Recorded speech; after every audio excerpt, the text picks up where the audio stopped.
হরে কৃষ্ণ। দেখো দিদি ভাইয়েরা, আমি অর্চনা, আমাদের শাশুড়ি বৌমা রান্নাঘরে।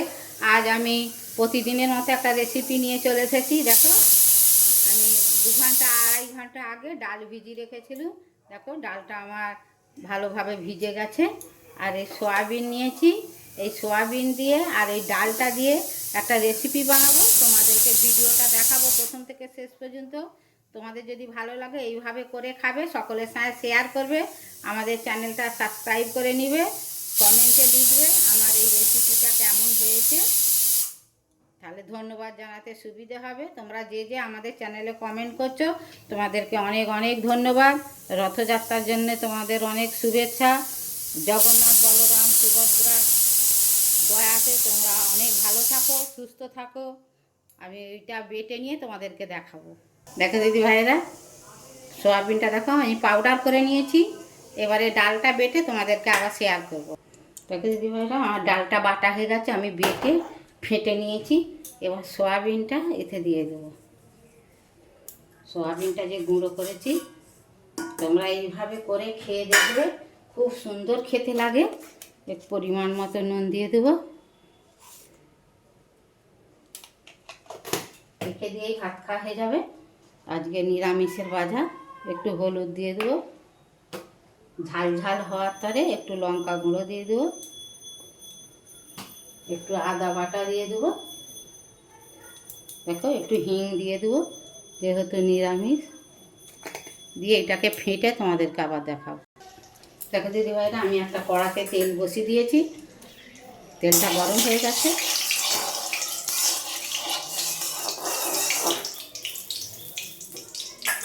আমি এবার অল্প অল্প করে নিয়ে দেখো ডুমো ডুমো করে দেবো, গোল গোল করে।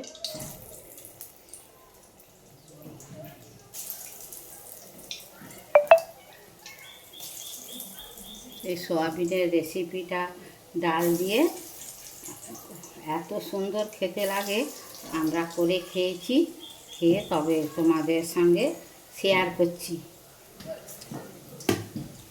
এটা ভাজা হোক, তোমাদেরকে দেখাবো। দেখো দিদি ভাইরা, আমার সয়াবিনের বড়াগুলো সব ভাজা হয়ে গেছে।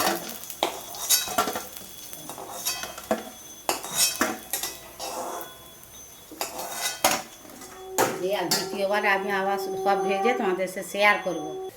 দেখো দিদি ভাইরা, সয়াবিনের বড়াটা রেসিপিটা করার জন্য এই সয়াবিনের বড় রেসিপি করার জন্য দেখো পোস্ত, সাদা তিল, কাজু বাদাম, এখানে দই, আদা আর 4টে কাঁচা লঙ্কা দিয়ে বেটে নেব। দেখো দিদি ভাইরা, 4টে কাঁচা লঙ্কা আর আধখানা টমেটো নিয়ে নিয়েছি। আমি দই দিয়েছি, ওই জন্য টমেটো বেশি দিইনি, দিয়ে বেটে নেব।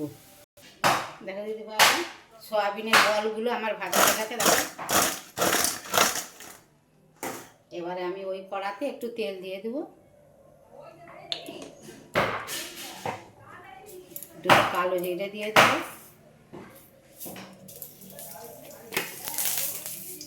দুটো শুকনো লঙ্কা দিয়ে দেবো,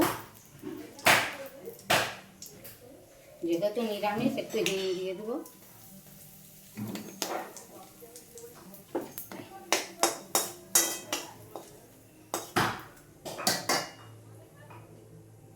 দেখো দিদি ভাইরা, মশলাটা যে বেটে রেখেছিলাম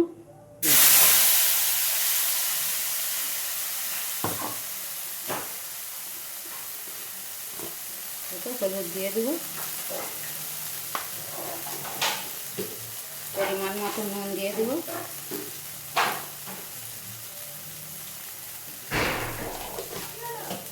একটু ঝাল লঙ্কার গুঁড়ো অল্প করে দেবো, আমি কাঁচা লঙ্কা বেটে দিয়েছিলাম। একটু লাল লঙ্কার গুঁড়ো দিয়ে দেবো কালারের জন্যে।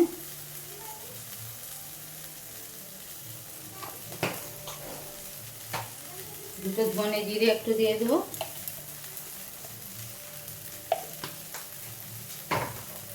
মৌরি গুঁড়ো দিয়ে দেবো, দিয়ে এবার মশলাটা ভালো করে কষে তোমাদেরকে দেখাবো। দেখো দিদি ভাইরা, মশলাটা আমার কষা হয়ে গেছে। দেখো, তেল ছেড়ে দিয়েছে। দেখো, মশলাটা দানা দানা হয়ে গেছে, এত সুন্দর কষা হয়েছে। এবার আমি ওপর থেকে একটু চিনি দিয়ে দেবো। চিনিটা স্বাদ হওয়ার জন্যে, মিষ্টি হওয়ার জন্যে না। আর যে কোনো তরকারিতে হালকা একটু চিনি দিলে স্বাদ হয়। এবার একটু জল দিয়ে দেবো। তোমরা যেমন রেসিপিতে গ্রেভিটা রাখবে তেমন জল দিবে। এটা ফুটে যে তোমাদেরকে দেখাবো। দেখো দিদি ভাইরা, গ্রেভিটা ফুটে গেছে। এবারে আমি এলাচ ছেঁতো করে 3টে দিয়ে দিয়েছি। এবার সয়াবিনের বলগুলো ভেজে রেখেছি, এগুলো দিয়ে দেবো।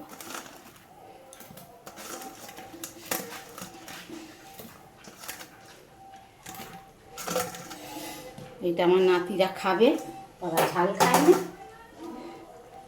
দিয়ে আবার হয়ে যাক, হয়ে গেলে তোমাদের সাথে শেয়ার করব। দেখো দিদি ভাইরা, সয়াবিনের বলে রেসিপিটা আমার হয়ে গেছে।